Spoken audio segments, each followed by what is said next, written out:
Et bah ça fait un bail quand même. Non, franchement, ça fait un bail. Ça doit faire genre, je sais pas, 2 ans que vous avez pas vu ma gueule sur un véritable appareil photo et pas sur un portable tout pété. Mais ça fait longtemps. Voilà, et il faut bien une première à tout. Bonjour à tous et à toutes, on se retrouve aujourd'hui pour une toute nouvelle vidéo et certainement l'une des dernières de cette nouvelle saison. C'est une vidéo qui va être divisée en deux parties, voilà, pour cette nouvelle fin de saison. Une première vidéo où on va se centrer sur cette deuxième saison d'expédition, donc cette vidéo-là. Du coup, on va parler en détail de toutes les expéditions qu'on a pu faire et vous donner quelques anecdotes, vous dire un petit peu mon ressenti, ce que j'ai voulu dire dans ces vidéos-là. Même parler du futur de ces expéditions. Et dans une autre vidéo, donc cette fois-ci la toute dernière de la saison, nous parlerons donc du coup de l'avenir de la chaîne, ce qui arrivera pour la suite, tout en faisant aussi un tout petit récap de ce qui a été fait pour cette saison 3. Voilà, donc j'espère que les vidéos sortiront à peu près en même temps. En attendant, je pense que mes cernes ne me diront pas merci. Enfin bon, voilà, pour cette vidéo, nous allons parler des expéditions. Voilà, cette troisième saison où on a fait en tout 10 épisodes comme à la première saison, sauf que vous avez vu, pour ceux qui suivent les expéditions, vous avez vu qu'il y a énormément de choses qui ont changé entre temps, qu'il y a énormément de choses qui sont quand même un petit peu plus améliorées qu'en ces premières saisons. Je me rappelle à l'époque où vraiment les premiers épisodes des expéditions, c'était vraiment nous qui allions dans des endroits publics pour faire chier le monde. C'était ça les expéditions à la base, c'était vraiment aller dans des endroits publics la nuit, on n'avait vraiment pas le droit d'aller. Et petit à petit, de fil en aiguille, ça s'est transformé en vidéo urbex, voilà, dans des endroits que peu de personnes connaissent. Et on a clairement fait un virage à 180 degrés et je sais pas du tout comment ça va évoluer comme ça. Certainement pour le troisième épisode de la saison 1 où on a visité une maison un petit peu abandonnée avec mes cousins. Mais à part ça, vraiment le gros changement de ces expéditions, ça s'est vraiment fait lors du 5e épisode de la saison 1 où on a commencé à visiter des choses vraiment abandonnées et où on sentait vraiment l'adrénaline monter en nous au fur et à mesure. Et j'ai voulu exploiter encore plus ça pour cette deuxième saison en allant dans des lieux encore plus fous, encore plus dingues. J'ai très mal à la joue et j'ai très soif, alors je vais aller boire un coup. Faire des vidéos en août, un régal, je cherchais de l'eau, j'ai soif. Ça fait du bien. Ça fait vraiment du bien. Donc du coup voilà, on a commencé cette deuxième saison en octobre, à savoir en octobre 2018. Et oui, parce qu'on est déjà en 2022, on a commencé la saison en 2018. Hein, vraiment, on a vraiment pris notre temps avec cette saison-là. Allez, on commence avec le premier épisode qui est sorti en octobre 2018. C'est parti.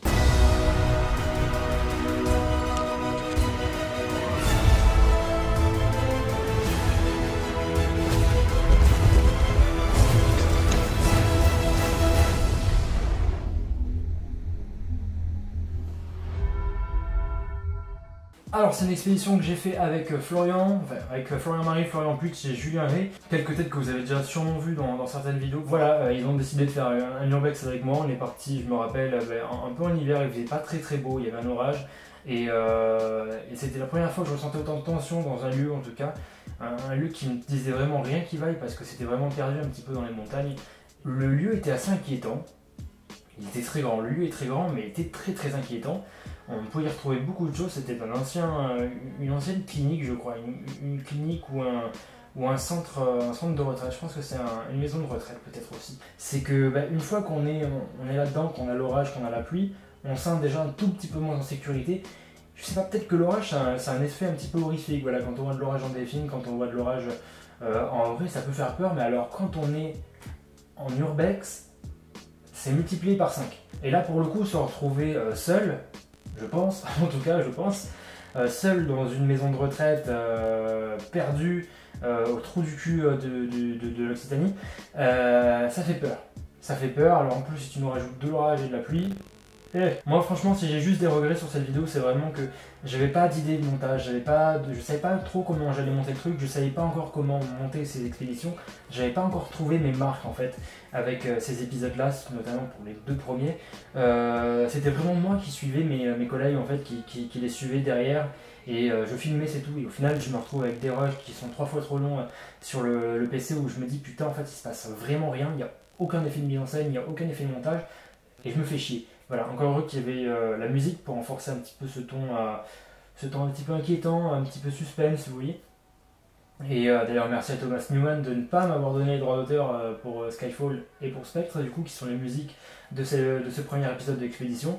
J'adore mettre des musiques de film pour mes expéditions. Généralement, c'est ce qui trace la route de toutes mes expéditions. On en reparlera plus en détail après parce que c'est pas la vidéo la plus intéressante à décortiquer. Mais en attendant, je regrette de pas avoir fait plus de choses, de pas avoir mis cet immense escalier en valeur par exemple.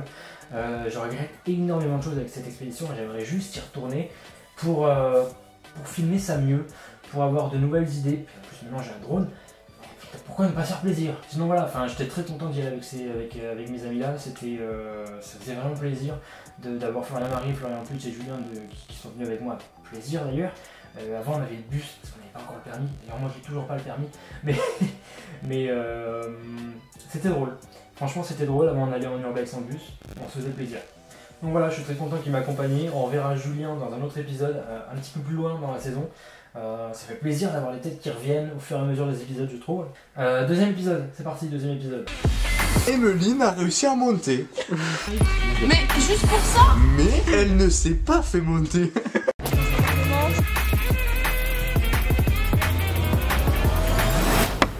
C'est qui? Des moments où on sort.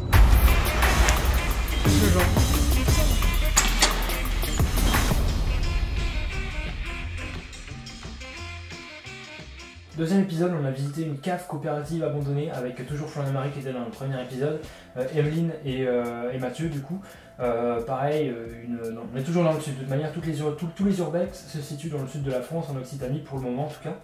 Et bon là c'était un urbex assez lambda, voilà, que j'ai plus voulu tourner du côté de l'humour, puisqu'en soi l'urbex n'était pas si imposant que ça, pas si impressionnant. En tout cas on s'est vite senti à l'aise, surtout quand on est arrivé il y avait déjà du monde à l'intérieur. Voilà, c'était les urbexers qui étaient en train de faire une petite expédition.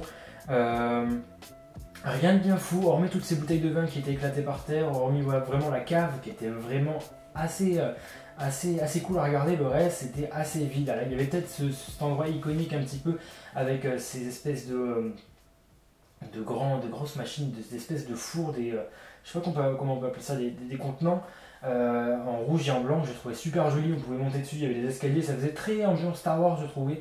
Il y a un petit côté, je trouve, décor à la Star Wars qui marchait très très bien. Et maintenant, j'ai pas trouvé ça très imposant et pas trouvé ça très terrifiant non plus. Il faut dire qu'on pose direct les bases avec cette vidéo. C'est une vidéo qui est plutôt cool, qui est plutôt agréable à regarder, notamment par les musiques. Voilà, on a utilisé la BO Baby Driver cette fois-ci, pour l'intro en tout cas. C'est une vidéo qui est assez dynamique, c'est une vidéo qui est plus sur le ton humoristique. Enfin, je sais pas, on a juste à voir le duo Mathieu et Florian pour comprendre qu'on n'est pas dans quelque chose de très horrifique. Pour changer, ça change, c'est bien.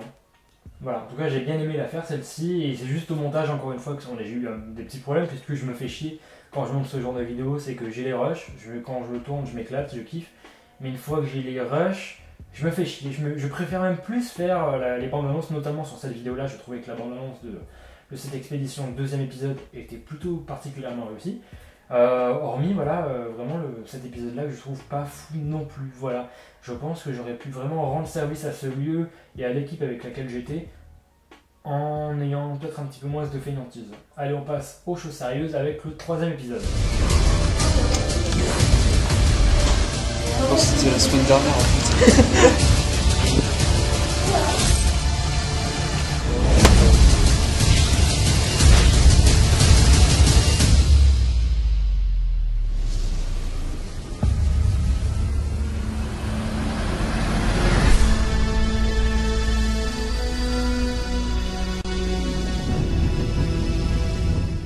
Le troisième épisode, alors c'est très simple, il y a un contexte de malade mental derrière cette vidéo, j'espère que vous avez le temps. Donc vraiment, l'épisode 3 il est sorti en novembre 2019, vraiment, donc déjà hop, un an de décalage où on n'a rien foutu, on n'a pas fait une seule expédition. Un an, vous vous rendez compte, un an. Donc voilà, pour ce troisième épisode, j'ai voulu rassembler deux personnes qui me sont assez chères, donc Alexis, voilà, Alexis Pigné qui est mon meilleur ami, et Mel. Du coup, on s'est dit, bon voilà, demain on part en urbex, et j'avais envie de faire rencontrer les deux. C'était la première fois qu'ils se voyaient, ils ne se connaissaient pas avant. Vraiment, l'urbex que vous voyez, ils ne se connaissaient pas. Généralement, la veille avec Alexis, avant qu'on parte en urbex, on fait toujours une petite soirée, on va toujours dans un resto, on va toujours boire un verre et tout ça. Là, du coup, on était avec Mel, du coup. On a fait les cons, on a parlé, on s'est régalé, franchement, on s'est régalé. Et puis, on décide d'aller boire un verre, on fait connaissance et tout. Ça marche plutôt bien, je trouve qu'il y a une bonne alchimie entre les deux. Et on part, on décide de partir, et la petite anecdote super sympa, c'est que à ce moment-là, On prend la voiture, on était un petit peu alcoolisés, surtout Alexis, et on prend la route. On prend la route comme des teubés, ne faites pas ça, bien sûr, ne faites pas ça. Et moi je suis un terrible copilote, je suis un très mauvais copilote, Alexis vous le confirmera, et on est sur une petite traverse, une petite route, et moi d'un coup je dis tourne à gauche, tourne à gauche, tourne à gauche, et je le dis peut-être un tout petit peu trop tard, donc là bam, il fait un sacré drift, hop, il tourne à gauche, et il se prend un champ de cactus sur le pare-brise, des cactus partout, avec le jus là qui te sort de ces fruits de mer, là, des cactus, t'en avais partout sur le pare-brise. On a beaucoup rigolé, il y a plein de petites anecdotes comme ça sur cette vidéo où avant de partir on a fait les cons. Et voilà, donc ensuite on est parti, on allait bouffer un McDo alors qu'on avait mangé 2-3 trucs avant. Ensuite on est parti, on allait à la foire. Ensuite on est revenu, on est allé apprendre à Mel à conduire. En fait on est resté vraiment jusqu'à 2h30 du matin, on n'arrêtait pas de faire des trucs complètement what the fuck. On a fait un bowling aussi, on a failli faire un karaoké. Et le lendemain on part du coup voilà du côté de Toulouse, je crois, vers Toulouse, pour faire un sanatorium abandonné du coup, totalement désaffecté. Donc on fait énormément de route. Déjà on fait quand même une belle petite trotte où on commence vraiment par les villes, voilà, il y a Toulouse, tout ça, c'est ça que je trouve très intéressant avec cette urbex là, dès le début, dès l'intro de cette vidéo, voilà, on filme, là, il y a une grande autoroute avec des voitures qui passent et tout, et petit à petit, en fondu, on voit que le paysage change, voilà, il change de plus en plus, et on part dans quelque chose de plus en plus paumé en fait, sur des petits chemins par moment, vers des grosses forêts un petit peu à la Shining. Je trouve que c'est le tournage qui se rapproche le plus de Shining pour le coup. Et donc là on était complètement perdu, mais alors quand je dis complètement perdu, c'est complètement perdu, il n'y avait rien autour. On se perd dans une France qu'on ne connaît absolument pas pour y découvrir des lieux comme ça, je trouve ça génial. Alors, on a mis un petit peu de temps à le trouver celui-ci parce que vraiment on s'est enfoncé dans des villages et des villages complètement perdus. Ça nous a fait découvrir des choses, certes c'est à ça que servent ces expéditions, c'est partir en voyage et découvrir de nouvelles choses et de nouveaux patrimoines. Et voilà, donc du coup on a fait cette expédition du coup, alors la vidéo est totalement différente de ce qui s'est passé pendant l'urbex. Pendant l'urbex c'était super joyeux, ils balançaient des vannes H24, le trajet j'ai des rushs, je crois que je dois bien avoir une demi-heure de rush du trajet où ils sont tous en train de chanter, de danser.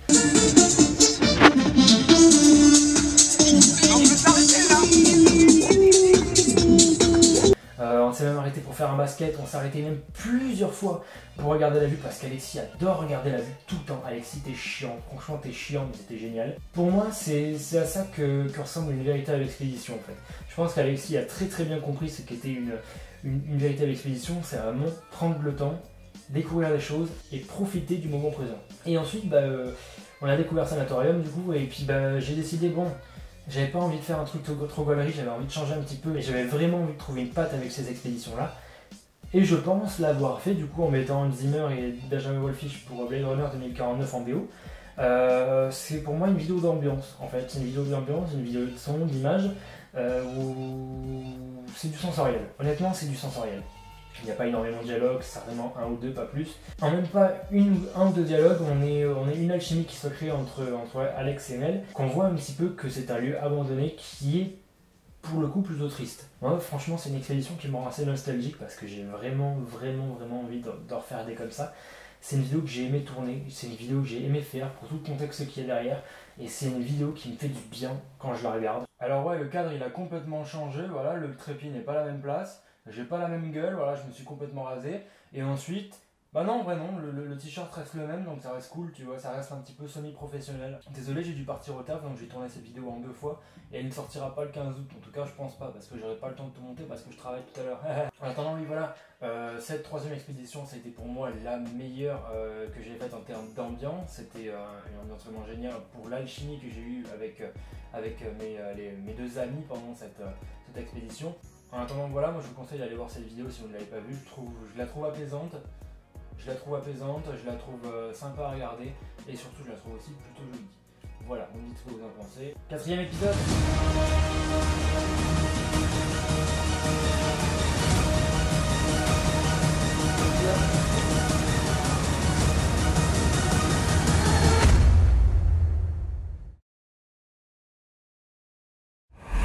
On l'a sorti un mois plus tard, me semble-t-il, en décembre. On l'a sorti en décembre parce que vraiment on avait tout de suite envie de repartir en urbex avec Alex et Mel. Et on a fait une soirée comme on a fait 3e épisode, on est parti faire un marathon, on allait boire des coups dans plusieurs bars et tout, c'était super cool. Puis on a croisé un pote Alexis qui s'appelle Sandro. Salut Sandro, salut. Et puis à la dernière minute il nous sort qu'il a envie de faire un urbex avec nous et tout, et puis donc du coup on décide de le prendre, voilà, donc il est venu s'incruster à la dernière minute et c'était super cool. Donc voilà, on a passé encore une fois une soirée charmante avec Alex Emel et Sandro. Et le lendemain, on est parti du coup en urbex dans un hôtel abandonné, l'hôtel des Sœurs Papin, me semble-t-il, qui est maintenant voilà, un hôtel bien sûr désaffecté, mais aussi un centre de airsoft. Voilà, il y a beaucoup de gens qui vont faire du airsoft à l'intérieur et ça se voit. On avait vraiment peur, enfin en tout cas moi j'avais vraiment peur d'aller là-bas et qu'au final on se fasse surprendre par des personnes qui soient en train de jouer au airsoft et qu'on se prenne une rafale de billes dans la gueule sans avoir rien demandé. Au début oui, ça m'a fait un petit peu peur, mais j'ai vu qu'il y avait personne quand on est rentré dans le lieu, donc c'était vraiment tant mieux. C'est une expédition assez particulière celle-ci, car j'ai vraiment voulu la tourner au sketch par moment. Vous allez juste avoir l'intro avec les tambours et tout ça, la musique de Yodelis, de Rock'n'Roll, le film de Guillaume Canet, qui est génial. La rendre un petit peu plus humoristique que les autres. On a un trio qui marche bien et je me suis dit bon, on va se détacher un petit peu de la 3e vidéo, on va en faire quelque chose de marrant et je trouve que ça l'était. La route s'est super bien passée, je pense que c'est certainement le trajet le plus long qu'on ait fait. Peut-être pas forcément en termes de durée, mais je pense que quand même on l'a ressenti. Je pense que le trajet était assez long tout de même, notamment sur le retour quand on a fini l'expédition. Généralement les trajets de retour c'est vraiment les trajets les plus casse-couilles. Donc voilà, surtout que là on a dû faire quoi, c'était 3h30 de route, quelque chose comme ça. Et puis on arrive dans une petite commune où on n'est pas forcément très bien accueilli. On va manger un truc dans une épicerie et on nous tège de l'épicerie alors qu'on n'a vraiment rien fait de mal du tout. Après j'avoue, c'est vrai que dans cette vidéo on n'a pas été très respectueux vis-à-vis du lieu, ça je l'assume complètement. Bon après c'est pas pour me défendre, mais le lieu était quand même pas mal détérioré à cause du airsoft. Il y a quand même déjà pas mal de fenêtres brisées et en soi on n'a pété aucune fenêtre, voilà c'est tout. Mais je pense que le principal c'est qu'on soit bien amusé. On a trouvé un petit spot où on pouvait sauter, donc c'était plutôt sympa. Je trouve que c'était une belle expédition, voilà, un petit peu à la dernière minute avec Sandro. Je trouve que c'était une expédition que je referais bien, qui était super cool à faire, surtout que le lieu était vraiment dantesque, très grand et super intéressant à visiter. Et puis ensuite il y a eu le 5e épisode, mais qui est arrivé 2 ans plus tard à cause de quelque chose que vous connaissez très bien, ça s'appelle le Covid-19. Je sais pas si... Oh putain, je vais démonétiser. Ah mais merde, c'est bon, j'ai 540 abonnés, tout va bien.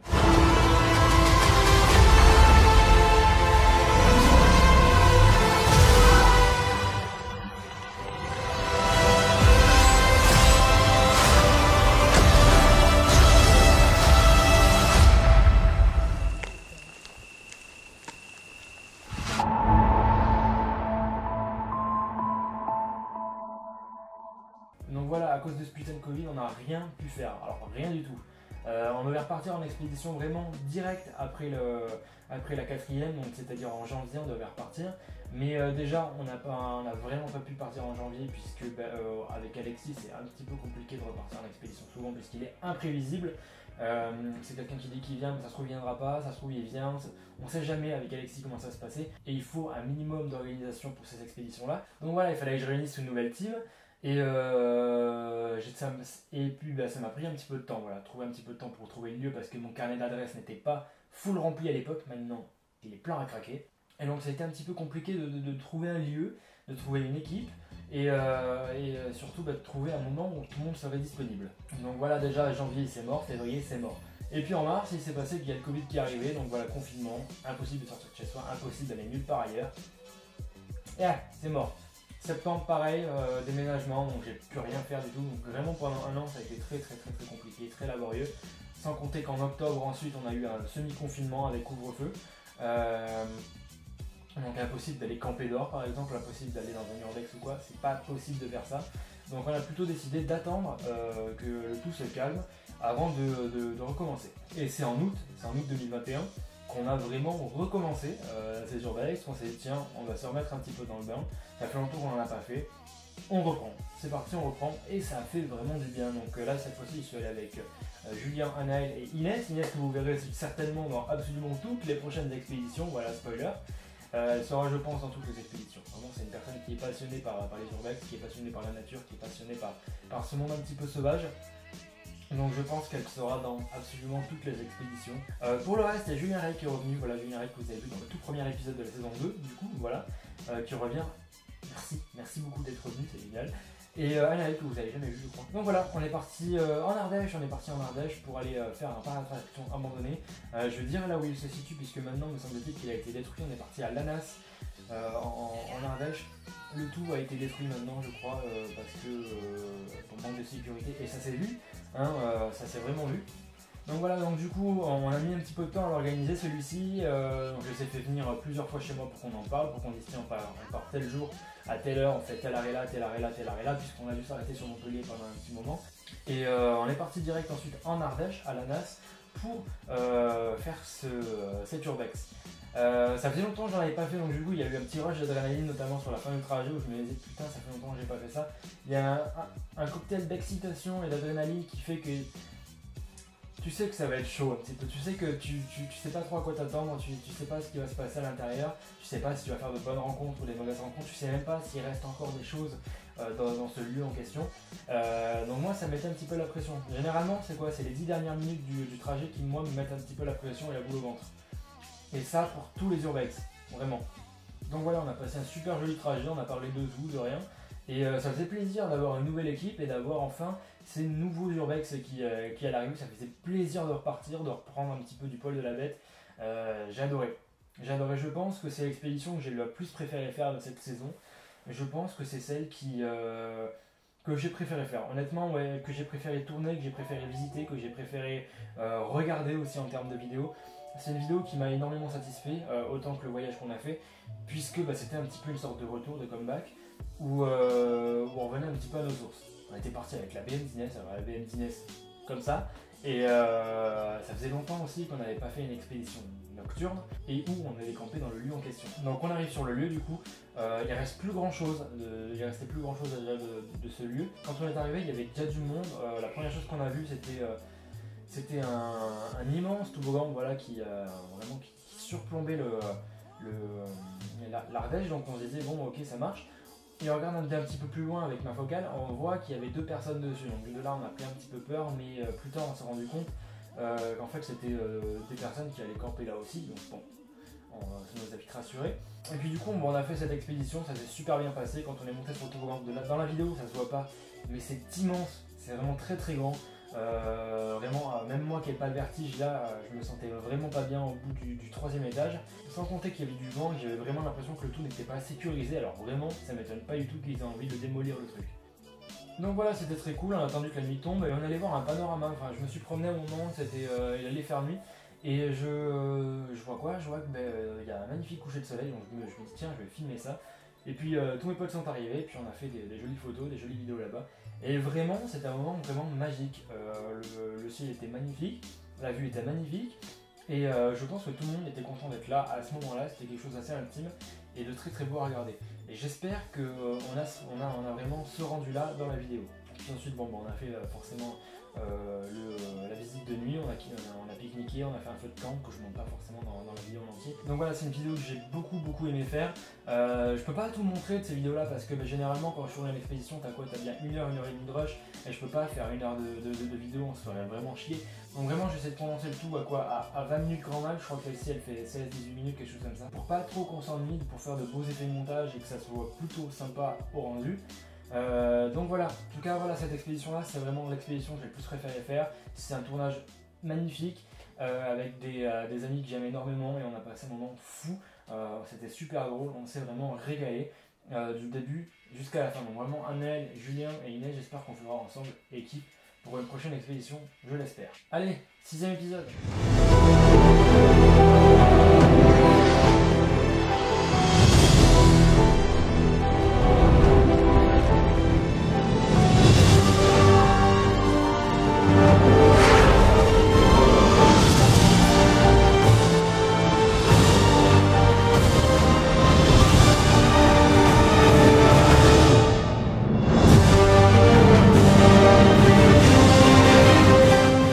Alors 6e épisode, il est sorti 2 mois après, c'est-à-dire en décembre, le 29 décembre, que j'ai fait avec Maureen et Inès, te voici, Inès toujours. Et Maureen, donc du coup, nouveau personnage entre guillemets, qui revient, enfin qui vient pour ces urbex et dont on verra jusqu'à la fin de la saison. C'était une vidéo super cool à tourner, parce que déjà on a tourné la vidéo en novembre je crois.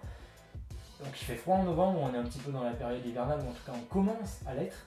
Et on part dans la montagne du coup, dans un hôtel, dans une sorte de station, ancienne station balnéaire qui était super bien située, en pleine forêt, dans la montagne, on fait quand même pas mal de routes pour y aller, et perdu au milieu de rien du tout. Donc déjà sur le trajet, il n'y a vraiment pas un chat.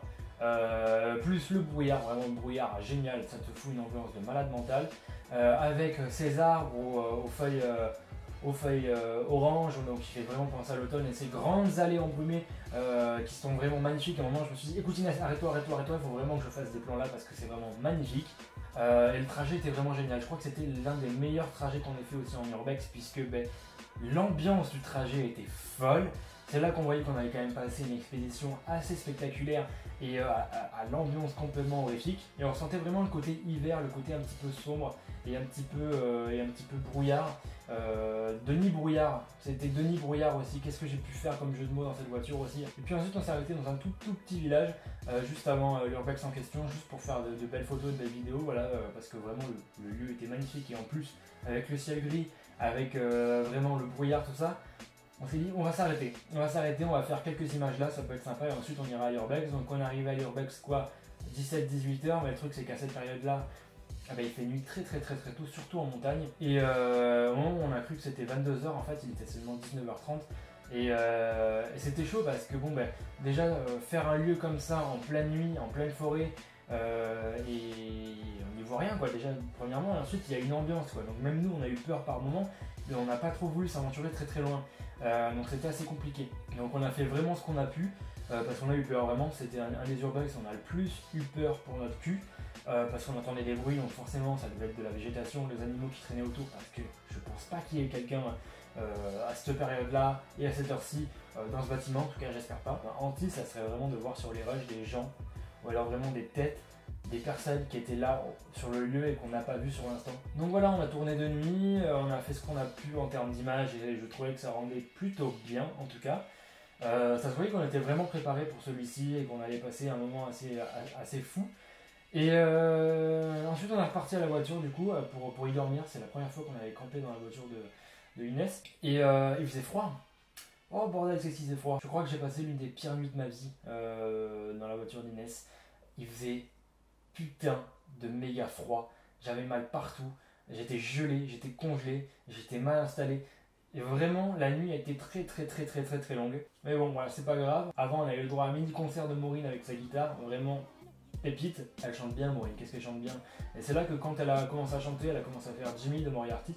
Que j'ai dit, tiens, on va en faire une sorte de clip. Voilà, une sorte de clip pour la visite du lendemain, la visite de jour, qui s'est avérée beaucoup plus tranquille et beaucoup plus rassurante.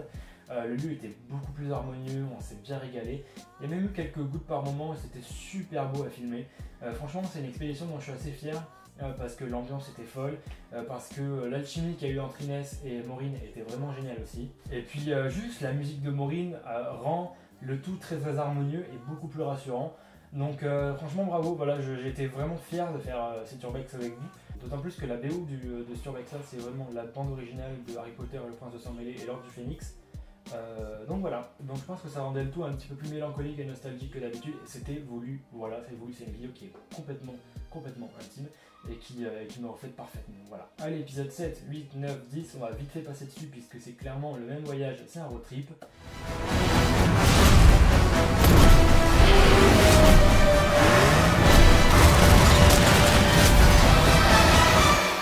Donc c'est un urbex qu'on a baptisé le dernier voyage, ça allait clôturer cette deuxième saison, donc on a commencé avec ce 7e épisode du coup, dans ce fameux cloître abandonné où on y est arrivé de nuit, en pleine nuit. Je crois que c'était l'urbex qui m'a le plus fait flipper de tous les temps. Vraiment, j'ai jamais autant flippé que dans cet urbex là, parce que déjà on arrive dans une sorte de village où il n'y a absolument personne, où il n'y a pas un seul rat, et on fait la route de nuit, et donc de nuit déjà au début c'est un petit peu harmonieux, puisque bon on voit la nuit tomber et tout, on fait le trajet, il y a les éoliennes, tout ça, il y a du monde sur la route. C'est sympa, mais petit à petit, comme je disais pour l'épisode 3, c'est qu'on s'engouffre dans des endroits que personne ne connaît, avec je sais pas, la nature, la campagne, avec des arbres partout, où il y a de moins en moins de personnes. Là, on est en pleine route, sur des petits chemins, de plus en plus petits, avec une ambiance beaucoup plus glauque. et dans une grande forêt avec plein d'arbres. Et on s'arrête, on a failli renverser je sais pas si c'était des cerfs ou des biches ou quoi, mais il y avait un troupeau de biches à un moment dans une petite putain de clairière. J'ai eu peur. Et surtout que c'était un lieu qui était super bien caché par la végétation, donc déjà impossible de faire un Mappy ou un Google Earth pour le trouver parce que c'était super compliqué. On a dû changer 3 fois d'endroit pour se garer et pour savoir où c'est qu'on allait se garer pour ensuite faire le chemin à pied. Ça a été très très compliqué. Premièrement, on a voulu se garer d'un côté pour aller rejoindre le lieu d'un autre, et sur le trajet il y avait des chiens partout et on avait peur de se faire enculer, donc du coup on a reparté dans la voiture, on allait se garer autre part. Ça a été très très très laborieux. Au moins Inès elle s'est garée dans une mare de boue, elle n'arrivait plus à redémarrer la voiture et à la refaire repartir. On a eu peur pour notre peau pour cette urbex là, ça a été très très compliqué. Mais c'est ça qui est drôle dans les expéditions, c'est que c'est toujours compliqué, au final il y arrive toujours. Et puis on voit qu'il faut passer une forêt pour aller dans le lieu. Mais quand je vous dis une forêt, c'est pas vraiment avec un sentier ou quoi que ce soit, il n'y a pas de sentier. Il n'y a aucun sentier, il faut vraiment passer dans une forêt avec beaucoup de végétation, avec des ronces partout. Genre il faut vraiment passer à travers la forêt pour y arriver. Donc on va passer la forêt en pleine nuit, voilà, à je sais pas quelle heure il était, en soi il devait être 22h, quelque chose comme ça. On va passer une forêt en pleine nuit à 22h avec des bruits partout, pour aller rejoindre un cloître abandonné, un truc giga religieux qui fait bien flipper sa mère. Mais au final, on en garde des putains de bons souvenirs, on s'est bien chié dessus, et c'est ça qui est bon. C'est ça qui est bon, c'est ça que, quand tu te dis, c'est de la pure expédition. Voilà, et le lendemain, on y est retourné après avoir dormi encore une fois dans la voiture d'Inès, et ça s'est un petit peu mieux passé au niveau de dos, voilà. Et on y allait le lendemain matin, c'était encore une fois beaucoup plus rassurant. Voilà, petite anecdote aussi, de nuit quand on allait au cloître, à un moment il y a Inès, en marche-tous, à un moment on marche tous et tout pour rentrer dans le cloître, et puis là hop on s'arrête tous d'un coup, je m'arrête et je vois loin un truc blanc et tout avec je sais pas des sortes de cornes, des trucs complètement chelous, tout, on s'arrête, on reste comme ça pendant 30 secondes, on demande s'il y a quelqu'un, vraiment il y a quelqu'un, on demande s'il y a quelqu'un, on crie, on a peur, là je vois Inès qui commence à sortir son couteau, et moi quand je vois Inès qui commence à sortir son couteau, je me sens pas bien, honnêtement non, moi ça va pas. Donc on a vraiment eu peur pour notre peau, je savais pas ce que c'était, j'avais peur que ce soit quelqu'un, que ce soit une sorte de bestiole bizarre, parce que j'avais jamais vu ça, un truc avec des cornes et tout. On est resté bien quoi, 1 minute comme des cons, à se demander ce que c'était, à avoir peur, vraiment, j'ai cru que j'allais faire une crise cardiaque. Et puis au bout d'un certain moment, quand la luminosité de mes yeux s'est un petit peu adaptée, on a vu que c'était juste en fait un putain de pot de fleurs. Donc voilà. On est très doué, on est très doué. Épisode 8.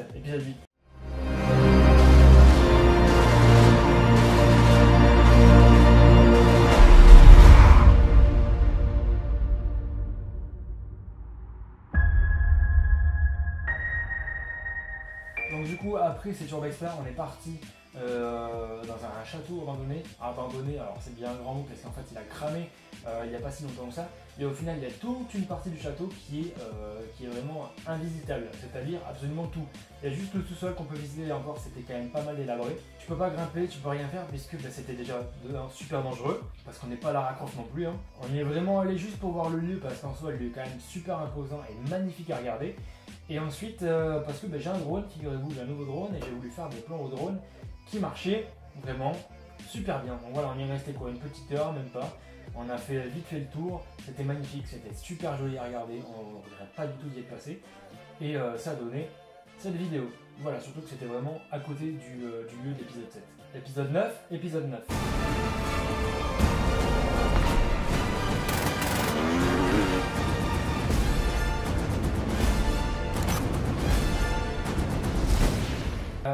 c'était super chaud parce que déjà on a fait quand même pas mal de route entre l'épisode 8 et l'épisode 9. On a clairement fait quoi, allez, 2h30 de route, quelque chose comme ça. En soi c'est rien, hein, mais en tout cas nous on l'a quand même bien ressenti. Et on a fait cette route là, et puis j'avais peur que le lieu soit bizarre en fait, celui-ci, qu'en fait il soit occupé, parce que ça me paraissait vraiment chelou quand un lieu comme celui-ci ne soit pas occupé. Donc bon, on y va quand même, on va voir. Et puis on arrive dans un beau village, un très beau village, je sais même pas si c'est une petite ville en soi. Même pas un village, c'est une petite ville parce qu'il y a quand même pas mal de passages, quand même pas mal d'habitants. Et on y arrive, et là je vois un gros château, vraiment en plein milieu du village. Et je me dis bah non c'est pas ça, je me suis trompé de village, c'est pas possible, je me suis complètement bourré, Clément qu'est-ce que j'ai fait? C'est pas vrai, on s'est trompé de destination, c'est pas celui-là, c'est pas possible, il est en plein milieu, il y a du passage autour, c'est pas possible, c'est pas ça. C'est vraiment pas ça. Et bah figurez-vous aussi, c'est ça, c'est clairement ça, c'est clairement un château qui est en plein milieu d'une ville, qui est totalement abandonné. Pour moi, ça me paraît inconcevable qu'on puisse abandonner des lieux comme celui-ci tellement ils sont beaux, tellement vraiment il n'y a rien à refaire au niveau façade. Mais genre vraiment, c'est pas comme s'il n'y avait rien à côté, c'est que vraiment le truc est en plein milieu d'une ville, en plein milieu de passage quoi. Un château comme celui-ci. Donc moi je me dis putain, la mairie doit se mordre les doigts de ne pas avoir un château comme celui-ci pour le patrimoine, pour le tourisme ou quoi, parce que celui-ci est complètement laissé à l'abandon. Et c'est pas comme s'il n'y avait rien à l'intérieur quand même, il y a quand même des sculptures, il y a quand même des bustes, il y a quand même une décoration qui est quand même super ancrée médiévale. Je veux dire, c'est pas comme s'il n'y avait rien à l'intérieur. Le truc c'est immense, il y en a partout, il y a des sous-sols, on a passé quoi, bien 2 bonnes heures à le visiter, 2 bonnes heures à tout regarder en détail. Vraiment c'était un superbe lieu et je regrette vraiment de ne pas avoir pris le stabilisateur parce que j'avais oublié le stabilisateur pour ce dernier voyage chez moi. Et ouais, je suis complètement débile, qu'est-ce que vous voulez. J'avais complètement oublié le stabilisateur chez moi et j'ai pas rendu justice à ce lieu, mis à part avec les vidéos avec le drone. J'ai pas rendu justice à ce lieu en fait. Le montage est quand même très cut, je suis pas très fier de cette vidéo là. Le montage est très cut, ça va peut-être un tout petit peu trop vite et 8 minutes pour un lieu comme celui-ci, je trouve ça beaucoup trop rapide. Sinon on a passé un moment génial dedans, on s'est même dit tiens on va tourner un petit court métrage qu'on mettra en début d'épisode 7, voilà. Génial, petite ref à No Time to Die puisque absolument tous les épisodes du dernier voyage, c'est-à-dire les 4 épisodes, sont avec la BO de No Time to Die, le dernier film de 007. Donc je me suis dit on va faire un court métrage et tout, peut-être que ça va marcher, peut-être que ça marchera pas, on verra. En tout cas je l'ai mis parce que je trouve qu'il marche plutôt bien. C'était inconcevable qu'on puisse visiter un lieu comme celui-ci, mais on l'a fait. À un moment on s'est même dit putain comment on fait à faire pour rentrer dans ce truc là parce qu'on a mis 25 ans à trouver la porte d'entrée du bordel parce qu'absolument tout était scellé sauf une seule qu'on a regardé vraiment en dernière, donc on était vraiment 2 doigts de repartir sans visiter le truc. Mais au final on l'a trouvé, voilà. On s'est régalé, même si on était vraiment très fatigué. Dernier épisode.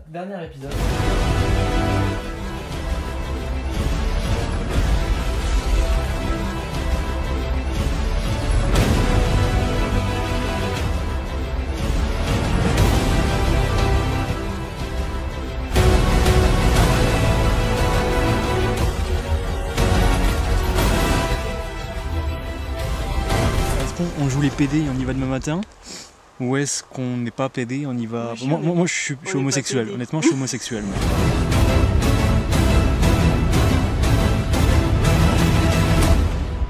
Donc du coup ce dernier épisode, c'était sur le chemin du retour, voilà, c'était pas loin de Trèbes.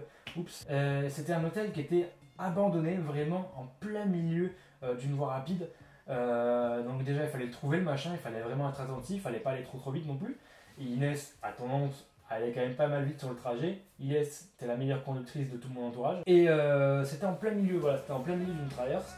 Et donc on a été assez attentif, on l'a trouvé, on a dû faire demi-tour en moment puisque c'était pas sur le bon côté de la route. C'est un hôtel qui je pense, pas grand monde ne connaît.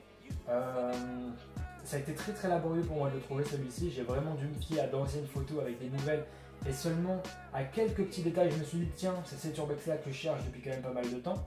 Ça a été très compliqué pour le trouver. Au final on y est arrivé et on voit que le lieu en soi est quand même assez intact. Donc ce que je veux dire c'est que dans l'hôtel il reste encore un bar tout entier avec plein de bouteilles à l'intérieur. Il reste encore toutes les affaires des anciens propriétaires qui sont bien entendu super entassées. Donc je sais pas s'il y avait un syndrome de Diogène ou c'est vraiment des squatteurs qui sont arrivés là et qui ont foutu le sbeul, je n'en sais rien. En tout cas, je pense qu'il y a eu quand même pas mal d'urbexeurs qui sont venus pour y faire quelques mises en scène, puisque bon ben voilà, je pense pas vraiment qu'il y ait des personnes qui sont barrées sans leur veste, en laissant des verres comme ça et tout sur les tables, je pense pas, je pense que c'est des mises en scène de urbexeurs qui sont venus, qui ont dit tiens on va faire une petite mise en scène, on va foutre ça là, et ça marche très bien parce que ça rajoute une ambiance au lieu. C'est un lieu qui est assez crade en fait, hein, vraiment c'est un lieu qui est assez crade, ça pue la merde dans absolument toutes les pièces où on allait. Il y en avait partout par terre, tu pouvais pas marcher par terre sans marcher sur un détritus, sur une putain de serviette hygiénique ou sur un vêtement quelconque. Non, on est même allé dans une pièce avec une grande table et tout, avec je sais pas, des vestes, avec des cierges, des bouteilles et tout, avec une grande table et tout, et je me suis dit à un moment, ça sent la merde là quand même, ça sent la merde, ça sent la bonne grosse merde. Je me retourne et je vois pas quoi, il y a une culotte pleine de merde, mais tu vois, de la merde fraîche, donc je me dis ça doit être des urbexeurs, c'est pas possible. Avec une culotte pleine de merde, on s'est barré. Ensuite on s'est barré, on est resté pas très longtemps. On n'est pas resté très longtemps dans le lieu. Honnêtement, on n'est pas resté super longtemps, on n'est resté même pas une petite heure. Mais c'était super intéressant à en faire. Il y avait une ambiance assez glauque, mais on avait peur aussi que le lieu soit encore habité ou qu'il y ait des squatteurs à l'intérieur, tellement il reste des choses à l'intérieur. Donc voilà, c'était assez stressant, assez fou à faire, puisque je crois que c'était l'un des premiers urbex que j'ai fait où tout était resté vraiment assez intact. Donc voilà. Donc en tout cas cette vidéo était super sympa à filmer, super sympa à faire, c'est pas non plus la meilleure que j'ai pu faire, mais elle marche plutôt bien, et notamment sur le dernier quart de la vidéo où je fais des remerciements à tout le monde qui sont venus dans mes urbex, dans ces expéditions-là, qui sont venus voyager aux quatre coins de l'Occitanie pour découvrir des lieux qu'ils ne connaissaient pas avant, pour découvrir un patrimoine. J'espère vraiment que ça vous a plu, j'espère vraiment que vous avez passé de bons moments en regardant ces vidéos, et j'espère à tous ceux qui sont venus avec moi, qui ont aimé tourner ces vidéos-là, qui ont aimé découvrir de nouvelles choses. En tout cas, pour moi, c'est pour ça que je fais ces expéditions, c'est pour voyager aux quatre coins de l'Occitanie et bientôt de la France, puisqu'on va pas tarder à s'ouvrir à un petit peu autre chose que l'Occitanie, à aller plus loin dans une 3e saison, puisque oui, l'expédition va avoir le droit à une 3e saison dont le premier épisode sortira en octobre. Donc voilà, j'espère vraiment que vous avez passé de bons moments en regardant ces vidéos, j'espère vraiment qu'elles vous auront plu. Je sais que ce ne sont pas les vidéos qui font plus de vues sur ma chaîne maintenant, j'ai pas une énorme renommée sur ma chaîne, 540 abonnés, c'est super cool, c'est super bien. Merci à tous ceux qui me suivent de manière régulière. Mais ces expéditions là, c'est pas vraiment les formats qui marchent le plus, c'est ceux que je préfère faire, mais c'est pas ceux qui marchent le plus. Mais je prends un plaisir fou tout le temps à voyager, à partir d'un coin à l'autre pour faire ce genre de lieu-là et pour avoir une expérience assez folle au niveau de ces urbex. C'est toujours des sentiments bizarres que ça me provoque, que ce soit de l'adrénaline, de la mélancolie, du rush, vraiment assez bizarre. Donc c'est pour ça que j'aime faire ces urbex, c'est pour ressentir ces émotions-là. Et j'espère qu'on le ressent dans les vidéos en tout cas. Donc voilà, je voulais juste vous remercier, merci d'avoir regardé ces vidéos-là, merci d'avoir participé à ces vidéos-là. Moi je vous retrouve pour une 3e saison, voilà, qui débutera je pense en octobre ou novembre avec des lieux encore plus fous que les autres. En attendant, voilà, c'était le récap des expéditions. Je vous souhaite à tous écoutez, une bonne rentrée ou des bonnes fins de vacances. Et on se retrouve en octobre pour cette 3e saison. Ciao!